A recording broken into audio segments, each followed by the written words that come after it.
Hoje nós vamos conversar um pouquinho sobre o Livro dos Espíritos, né? Algumas perguntas do Livro dos Espíritos. As perguntas são das questões 965 a 982. A natureza das penas e gozos futuros. Então, são várias perguntas. Convido a todos que, se tiverem a oportunidade de ler todas essas perguntas com mais detalhe, com mais tempo. Aqui, o que eu vou fazer? Trazer um pouco da curiosidade, né, do que elas falam, tentar colocar de uma forma interessante para que a gente leve para casa algumas reflexões e que podem ser elucidadas tanto por mim quanto pela leitura, né? Porque são várias dúvidas que Kardec levanta nessas questões. Só lembrando que o Livro dos Espíritos são perguntas feitas de Kardec a espíritos de luz, né, que tiveram a oportunidade de elucidar dúvidas, né, interessantes, importantes para a nossa vida. Natureza das penas e gozos futuros. Eu acho que vale a pena a gente parar para pensar já no título, né? Penas e gozos futuros, né? O Espiritismo traz para a gente, né, algo de muito, muito falado, mas muito importante, que faz com que as penas e gozos tenham um sentido muito amplo e um sentido diferente do que a gente pensar à luz de outras doutrinas, outras religiões. Por quê? As penas e gozos à luz da reencarnação tem um sentido muito interessante e muito bem-vindo. Né? Explico melhor.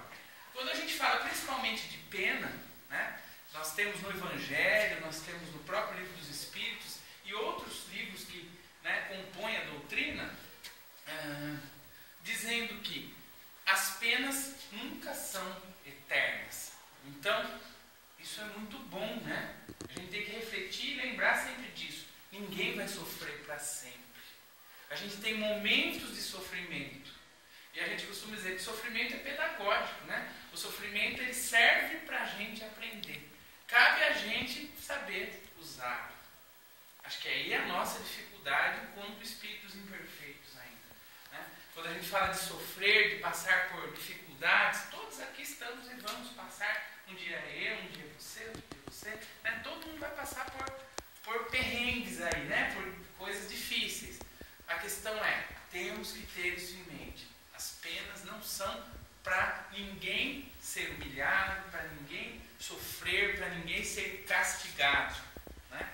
As penas são para que a gente aprenda, né? Para que a gente aprenda, para que nós aprendamos e melhoremos, né? Da mesma forma, os gozos, né? A felicidade, as alegrias, né? Então, o que a gente planta pensando em reencarnação, a gente colhe de bom e de ruim. Então, acho que o primeiro ponto a se pensar é quando fala em penas e gozos futuros, é futuro porque não tem um fim, mas é bem-vindo às nossas existências, porque a gente pode errar, tentar não errar e se melhorando, e isso os gozos vão aumentando e as penas vão diminuindo, depende da gente. Então, olha que beleza, né? E acho que tem um ponto que a gente deve refletir, né, que é Jesus, né, que é a luz da doutrina, que é a luz do mundo, né? Se a gente parar para pensar, né, nos exemplos que Jesus nos trouxe há mais de 2000 anos, tem todo sentido a gente falar de penas diminuir e gozos aumentar, né, e de não falar em castigo, porque muitas religiões ainda hoje pregam que se a gente errar, o que vai acontecer? A gente vai ser castigado para sempre, a gente vai arder, né? A gente vai sofrer muito. E na verdade não é bem assim. Como que Jesus, que é amor, que é perdão, que trouxe todo um bálsamo para todos com que ele convivia, vai estar falando de castigar, vai estar trazendo algo de um castigo eterno para a gente, uma pena eterna.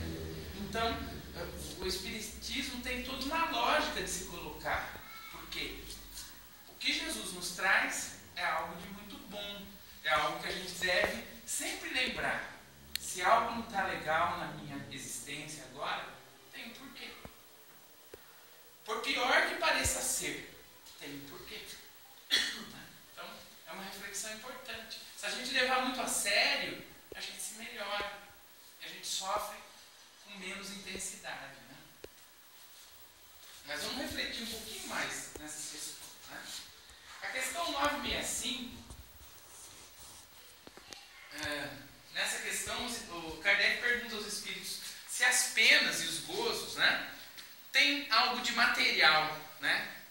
Se a gente vai ter um sofrimento material. Né? Os espíritos respondem: as penas e gozos da alma depois da morte nada tem de material, pelo simples fato de que a alma não é matéria. Então, a gente também tem que refletir, né, nesse ponto. Né? Tudo que a gente pensa em alegria, felicidade, em sofrimento, tem que ser o mais desvinculado do material possível. Porque no futuro a gente vai estar sem corpo. Então tudo que é material nos serviu para evoluir, mas a gente não leva. Né? A gente não leva. A gente não leva, a gente não traz o material. O material nos serve. Né? Ninguém é rico eternamente, ninguém é pobre eternamente. Ninguém tem o carro mais bonito, tem a casa mais bela para sempre. Em uma encarnação a gente vem de um jeito, na outra encarnação a gente vem de outro, mas o que a gente leva?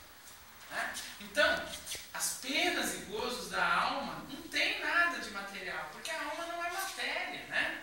A alma não é matéria. Acho que cabe a gente refletir até um pouco mais sobre isso. Né? O que é a alma? Né? Se a gente for buscar nas definições que temos, à luz da doutrina, tem definições interessantes, e vamos pensar um pouquinho, né? É o ser imaterial e individual que reside em nós e sobrevive ao corpo. Quer dizer, nós somos uma alma, nós somos um espírito, e o corpo está aqui emprestado. Né? É o princípio da vida.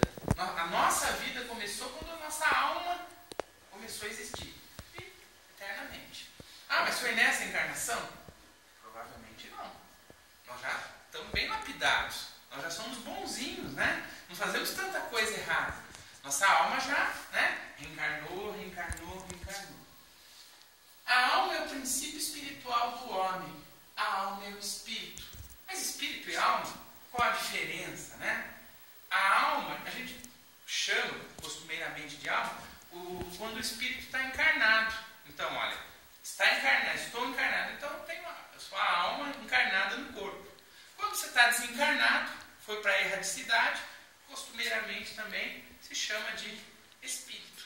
Né? Então, espírito e alma são sinônimos. Só estágios a gente pode dizer que são diferentes, mas podemos chamar de espírito encarnado também, não tem problema. Né? Mas, costumeiramente, a gente chama de alma, né? Quando está encarnado.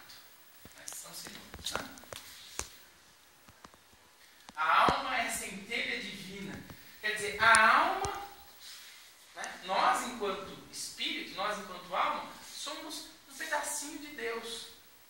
Né? Agora, se a gente veio e emanou de Deus para sofrer eternamente, né? Como assim? Se Jesus traz toda diversidade de exemplos mostrando que a gente deve amar, a gente deve perdoar, né? Que aquele pior, né? Como disse na palestra de quarta-feira passada o Jamiro, né? Ele disse que Jesus não escolheu os doutores para discípulos, né? Foram 12, né? Foram 12 que sabiam muito pouco, que eram pescadores, que eram, né? Para mostrar, para materializar ali que pessoas humildes, pessoas que aparentemente não tinham condição, fizeram, né, várias coisas. Isso quer dizer, isso tem uma simbologia para nós, né? Que a gente, né, por pior que a gente esteja, por pior que a pessoa fez, começar pode. A gente pode recomeçar. Né? E depende da gente. Quanta gente a gente fala, ela estava lá, estava muito mal, né? Fez muitas coisas erradas, mas levantou. Esses são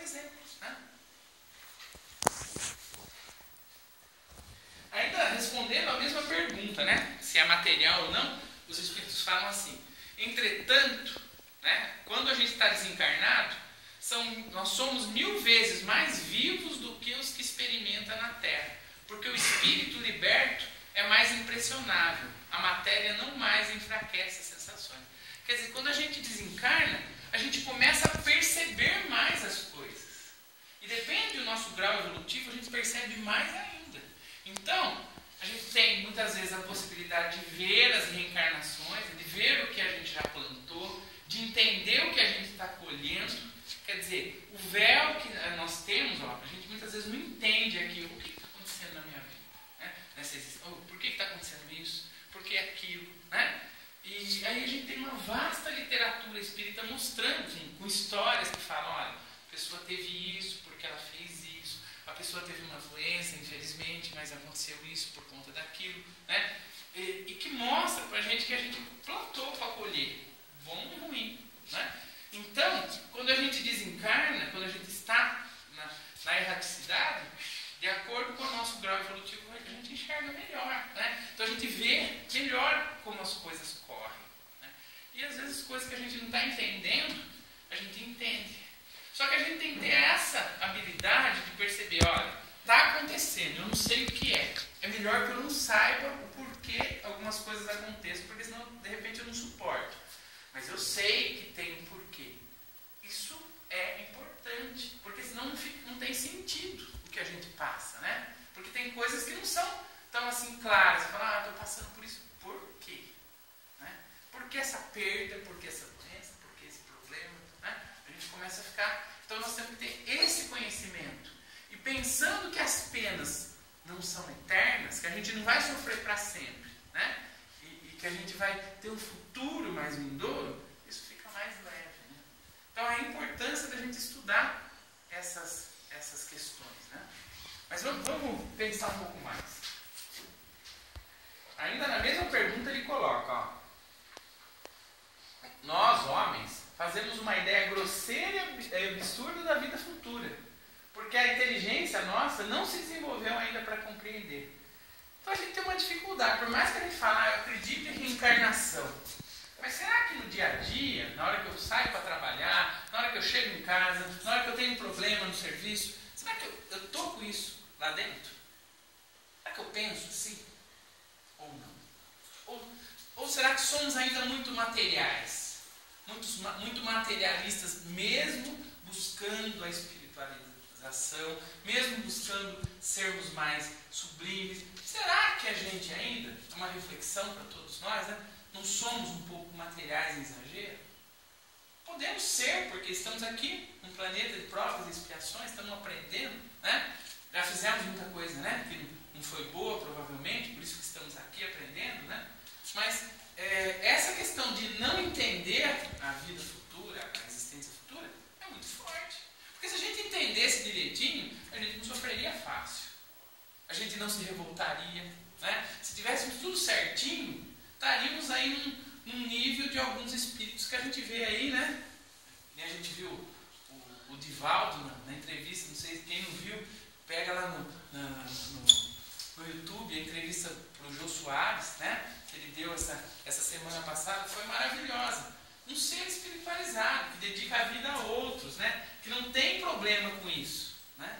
E outros, né? Chico Xavier, Madre Teresa, que está agora sendo falada bastante, mas são pessoas que são espíritos que não têm dificuldade de entender a vida futura. Nós ainda temos, né? E ele diz ainda, nossa linguagem é muito imperfeita para exprimir o que existe além do alcance. Foi necessário fazer comparações, sendo que imagens e figuras tomadas como própria realidade. O que acontece? Como a gente não entende direito, e desde lá atrás há uma dificuldade de entender essas penas eternas, né, que não existem, mas que se falava muito de sofrimento, de penas, e muitas religiões também distorceram um pouco o sentido nas escrituras, no entendimento, nas traduções. Mas como ainda somos limitados, o que foi feito ao longo dos tempos? E desde lá de trás, desde a Grécia, depois o próprio Império Romano e a Idade Média, e passando pela história aí, algumas figuras foram criadas para explicar a realidade, né? E essas figuras, né, vai explicar um pouquinho mais como a gente fala dos sofrimentos, né? Como são os sofrimentos, né? E na pergunta 970, Kardec faz a seguinte questão: em que consiste os sofrimentos dos espíritos inferiores? Já vou falar um pouquinho mais das figuras que foram criadas, né? Só vou fazer uma liga aí com essa questão. E os sofrimentos, né? Por que ainda os espíritos inferiores sofrem? E os espíritos falam, ó, os sofrimentos são tão variados quanto as causas que os produzem e proporcionais ao grau de inferioridade, como as alegrias são proporcionais ao grau de superioridade. Quer dizer, sofrimento tem a ver com as causas que nós produzimos, né, dentro da gente mesmo. E quanto mais inferior somos espíritos, mais a gente consegue sofrer, né? Quanto mais superior somos, por quê? Porque a questão do sofrimento é como a gente olha para as coisas, né? Muitas vezes a gente não tem livros aí que dizem, não faça tempestade em copo d'água. Então, quem na verdade administra o sofrimento é o ser, né? Porque o motivo para muitos, para a maioria, né, são parecidos. Todos passam por motivos não repetidos, mas parecidos. Só que uns, né, acho que teríamos que falar assim, faça um copo d'água, não uma tempestade, mas um copo d'água mesmo, né? Vamos inverter, né? Vamos pegar o que é mesmo, né? E não vamos aumentar. Por quê? Quanto mais a gente consegue não fazer tempestade, a gente está, né, formando lá dentro, está sendo um pouco superior, né? Está se melhorando. Mas o que faz a gente sofrer, né? Cobiça, mágoa, ciúme, raiva, desespero, decorrente de tudo que impede a gente de ser feliz, remorsos e uma ansiedade moral indefinível. Quer dizer, todo o mal da alma da gente, né? Que a gente cobiça, a mágoa que a gente tem. Será que a gente ainda tem muito isso? Ciúme, a raiva que temos, fez isso para mim, puxa vida, não dá para engolir, né? Eu tento, mas não consigo, né? Então tudo isso faz a gente sofrer muito, né?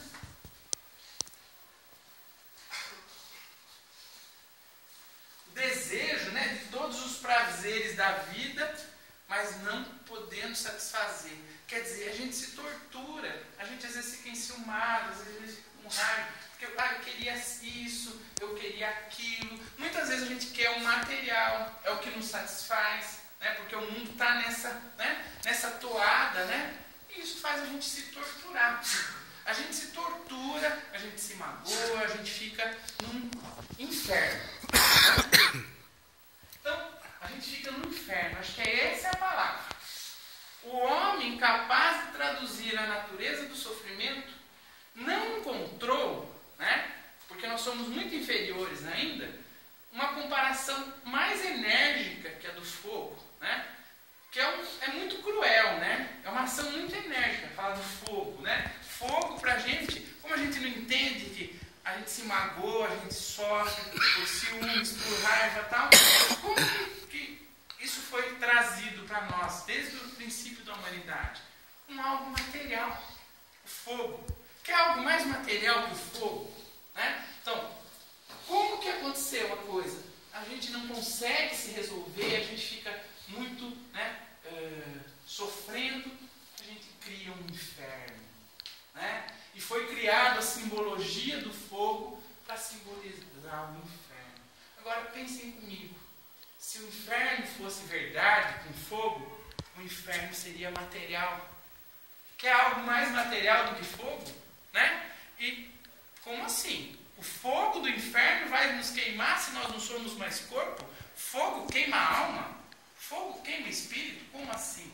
Né? Então, refletindo um pouquinho, até preparar, né? Falei, puxa vida, nunca parei para pensar, mas o inferno não é nada, né? O inferno defendido por muitos não tem nada de espiritual, é algo, é matéria. Mas daí, olha, o livro dos Espíritos faz a gente pensar, né? Na verdade, Nós entendemos assim, porque todo mundo fica com medo de queimar no fogo. Né? Então, o fogo do inferno foi criado para materializar o inferno que a gente cria para a gente mesmo. Ah, mas então o inferno existe? Existe o que a gente cria. Quem cria o inferno? Nós. Né? Nós criamos o inferno na nossa vida, na nossa existência.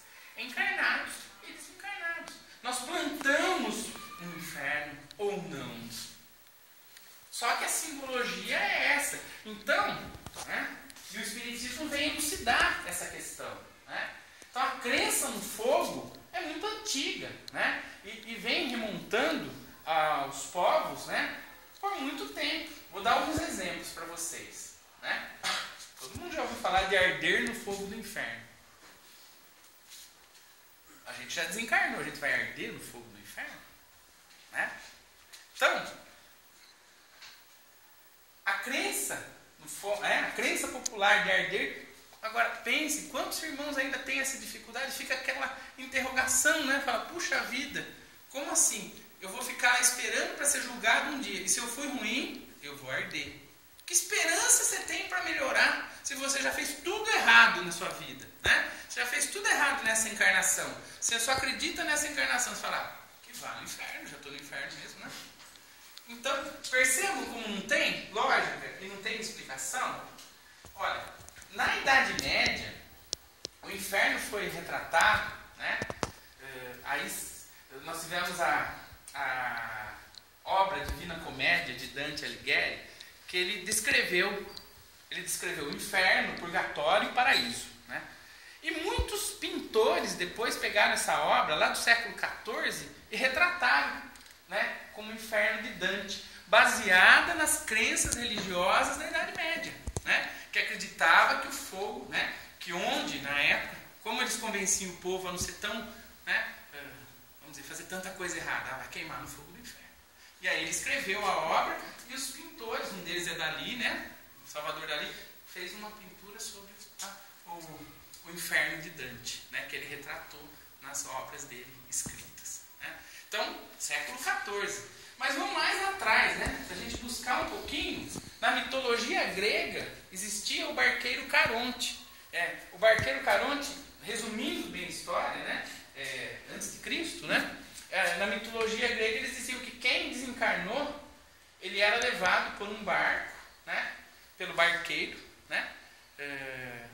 Caronte, e levado na margem de alguns rios, né? Tem todos os nomes certinhos, mas não vou entrar nesse detalhe, e levado até, né, o local que seria o inferno ou não, ou o paraíso, ou qualquer lugar assim. E que tinha na época que colocar, segundo a mitologia diz, uma moeda na boca do desencarnado. Quem tinha essa moeda para colocar ia logo, senão ia ficar 100 anos rodando em volta desse rio aí, né, até ser levado a algum lugar. Então, isso histórias, né? Histórias para dizer como é forte essa crença de queimar no inferno, né? De ir para o inferno, de ir para o céu ou do paraíso. Né? E o Livro dos Espíritos trata disso nessas questões. Ele fala, não tem inferno, né? O inferno está aqui. A gente vai criar o inferno ou não? Conforme a gente vai ficando superior, esse negócio acaba dentro da gente. Eu não vou ficar magoado porque alguém me distratou. Coitado, me distratou porque quis distratar, não fui eu que distratei. É difícil, né? E outras questões, não ficar com ciúmes, né? Não ficar com raiva, né? Então, isso que alimenta. Então a gente fica pensando, eu queria tanto isso, tanto ser assim, tanto ser igual tal pessoa. Isso vai torturando a gente. Né? Então a gente tem que trabalhar nossa mente para ser diferente, para essas coisas não nos incomodarem, né? Para que a gente seja a gente mesmo, para que a gente construa dentro da gente um alicerce, né, cristão. Tinha também o retrato do paraíso, né? Do mesmo jeito que tinha o inferno, né? A felicidade era o paraíso, então ia ficar eternamente no paraíso. Então essas são visões um pouco distorcidas aí, né? Então vamos ver o que o Espiritismo nos traz? Olha que interessante essa frase aí. Ao invés de inferno, gente, cada um é corrigido naquilo que errou. Olha que interessante. Assim é que uns o são pela incessante visão do mal que fizeram, outro pelo remorso, pelo medo, pela vergonha, pela dúvida, isolamento, treva, separação. Quer dizer, a gente aprende com os nossos erros, né? Então, se a gente dominar nossos erros e conseguir melhorar, desaparece as nossas aflições. Eles serviram para a gente aprender. Bem-aventurado os aflitos. Por que aflito é bem-aventurado? Traduzindo, bem-aventurado que sabe sofrer, que aprende com o sofrimento, que aprende com o erro, que ele vai sair do inferno, né? Que ele mesmo cria, e ele vai buscar coisas melhores para a vida dele, né? Então, a visão do inferno, não, errou, vamos começar. Todo mundo pode chegar lá em cima? Pode. E todo mundo que está lá embaixo pode recomeçar. Quer doutrina mais consoladora que a doutrina espírita? Né? Então, olha a oportunidade que nós estamos tendo de pensar nisso. Tem uma história, só para ilustrar, que é a história de Novo, que é do livro Céu e Inferno. É uma historinha curtinha, que um jovem que tinha 21 anos, né, ele desencarnou. E por isso, né, ele procurava o corpo, estava admirado, apavorado, né, porque estava perdido depois que desencarnou. Né? E aí ele fala assim, né, o relato dele. Por fim, a consciência do meu estado e a revelação das faltas que eu cometi nas minhas encarnações feriram-me, né, enquanto uma luz me iluminou. Né? Então, fez sentir uma vergonha muito grande daquilo que ele tinha feito. Quer dizer, é um relato no livro Céu e Inferno, que é um dos livros, né, que compõem a nossa doutrina, né, dele falando o que ele sentiu, né, quando ele desencarnou. Ao mesmo tempo, né, que ele percebeu as faltas cometidas, né, ele tinha a luz. Então a gente consegue buscar a luz. E a gente também não consegue se a gente não remar, né, para cima. Nós falamos do inferno, mas o que seria a felicidade, então? Uma das perguntas é essa, né? O que é a felicidade dos espíritos? Né? Então, já que a nossa doutrina é tão consoladora, tão, né, leva tanta luz para todo mundo, né? O que seria a felicidade? Vamos ver? Primeiro, conhecer todas as coisas. Primeiro, tem que conhecer. Né? Conhece a verdade e a verdade liberta. Né? Então, conhecer. Não sentir ódio. Vamos pensar. Será que a gente sente ódio ainda? É difícil não sentir ódio, né? Mas vamos exercitar. Ninguém consegue parar de sentir tudo, mas consegue sentir menos, né? Aos poucos, né? Não sentir ciúmes. Não sentir inveja. Não ser ambicioso no sentido de querer o dos outros, né? E nem ter paixões. Tudo isso que causa a infelicidade dos homens. Então, ó, para ser feliz eu tenho que abominar essas paixões. São terríveis, né? E são males, né? O amor é a fonte da felicidade. Jesus falava isso, né? Amar a Deus sobre todas as coisas e o próximo como a si mesmo. Não experimentam as necessidades, os sofrimentos, nem as angústias da vida material. Quem consegue exercitar o amor, quem consegue se libertar dessas paixões, né? Mas a felicidade dos espíritos é proporcional à elevação moral de cada um. Felicidade a gente não encontra em coisas, né? Demora para a gente perceber isso. E às vezes a gente leva existências e existências e a gente não percebe, né? E aí vem aquela pessoa que fala, nossa, não tem nada e está feliz, como pode, né? Que inveja, né? Puxa vida, uma vida de conquista e a pessoa é feliz porque ela aprendeu, né? São felizes aqueles que ficam felizes com o bem que fazem, né? Então as pessoas que fazem bem ficam felizes. Olha, será que a gente já deu tempo para a vida da gente, para a gente fazer o bem? Né? Será que a gente encontra espaço nessa correria que a gente tem? Né? Demora, né? Mas olha, aqueles que são elevados moralmente perceberam isso. Né? E aí, voltando ao Divaldo, né? Ele tem 89 anos. eu não estou enganado, e não parece, como que não envelhece, né? Chico Xavier morreu com 90. Por quê? São pessoas felizes, pessoas que trabalham muito, né? Estão felizes, né? Porque estão fazendo bem para os outros. Né? Somente os espíritos puros usufruem da felicidade suprema. Mas os outros também são relativamente felizes. Quer dizer, conforme a gente vai melhorando, quer dizer, a gente vai ficando mais feliz. Porque a gente percebe que tem jeito tudo. A felicidade é uma construção. E os que são muito adiantados compreendem a felicidade dos que avançaram mais que eles. E querem também. Mas é emulação, não inveja. Quer dizer, eles querem alcançar. Mas eu quero alcançar porque eu quero ser bom, né? Uma pessoa boa. Não porque eu quero tirar quem é bom de lá. É diferente de inveja, né?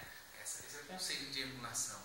Você querer atingir o objetivo porque você tem garra para isso, você tem motivação. Sabe que depende da gente para alcançar, né? Mas com calma, né? E consciência pura. Sentem-se felizes de não ter de sofrer o que sofrem os maus. Quer dizer, a gente percebe, puxa, eu não estou sofrendo porque eu consegui aprender alguma coisa, né? Os espíritos puros conhecem e sabem todas as coisas, empregam a inteligência e ajudam os outros. Quer dizer, o que faz? Fica no paraíso um espírito feliz, lá, né, flauteando? Não, porque isso não traz felicidade, ficar sem fazer nada, né? Ele vai ajudar os outros, porque ele se sente bem fazendo isso, né? Então, a gente tem que chegar um dia sozinhos a essa conclusão. O livro está aí falando isso pra gente, né? A gente tem que trilhar esses caminhos, né? E aí, para encerrar, eu pus os dizeres mais na íntegra. Para não perder nada, eu vou ler para vocês, para a gente terminar, tá bom? Acho que ajuda bastante a gente a refletir. A alma que chegou a um certo grau de pureza experimenta a felicidade. Um sentimento de doce satisfação a envolve. Sente-se feliz com tudo que vê e que a rodeia. O véu se eleva para ela, descobrindo os mistérios e as maravilhas da criação. E as perfeições divinas se mostram em todo o seu esplendor. Então, quem ri de tudo, né, porque já percebeu isso, né, não é bobo, é inteligente. Vamos mudar o ditado, né? Quem é esperto, ele pode rir. Esperto no sentido de perceber que a felicidade ele está podendo experimentar porque os mistérios da vida ele elucidou, né? Então não precisa muito. Precisa de coisas básicas, mas não é muito.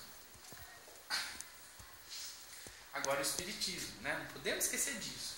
A crença no Espiritismo ajuda o homem a se melhorar. É isso que a gente está tentando aqui numa quarta-feira, né? Todos nós nos melhorarmos ao fixar as ideias sobre os pontos do futuro, né? Quer dizer, acreditar realmente na reencarnação. Porque esse conhecimento apressa o adiantamento dos homens e das massas. Porque permite considerarmos o que seremos um dia. É um ponto de apoio, uma luz que nos guia. Quer dizer, saber de tudo isso, né? A doutrina espírita que traz isso.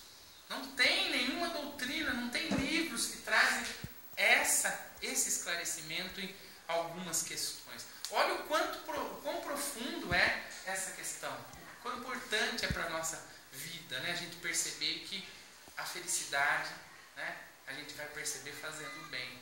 E o inferno é a gente que cria. E para encerrar, né, o Espiritismo ensina a gente a suportar. Todo mundo passa por provas.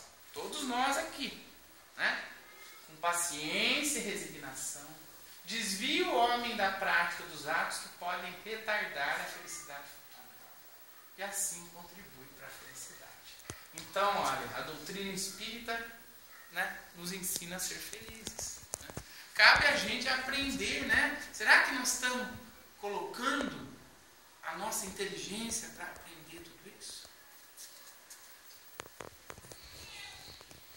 Para que a gente chegue, né, dos espíritos impuros, que é uma classificação que a gente tem aí, né? lá para os espíritos puros, né? Subindo, né? Evoluindo, né? Dentro das nossas existências. Acho que de tudo isso, o mais importante é a gente levar isso para casa, né? Cada um refletir e perceber que ninguém é vítima de nada. Se tem algum problema, é a gente que plantou mesmo. Se tem um inferno que está na nossa vida, a gente tem que resolver isso, que não é um inferno que Deus criou, e sim que nós criamos e podemos sair dele com toda a dignidade. Qualquer pessoa pode fazer isso. Qualquer um. É isso que diz aí no Livro dos Espíritos. Tá? E que sejamos abençoados, né, por compreendermos tudo isso.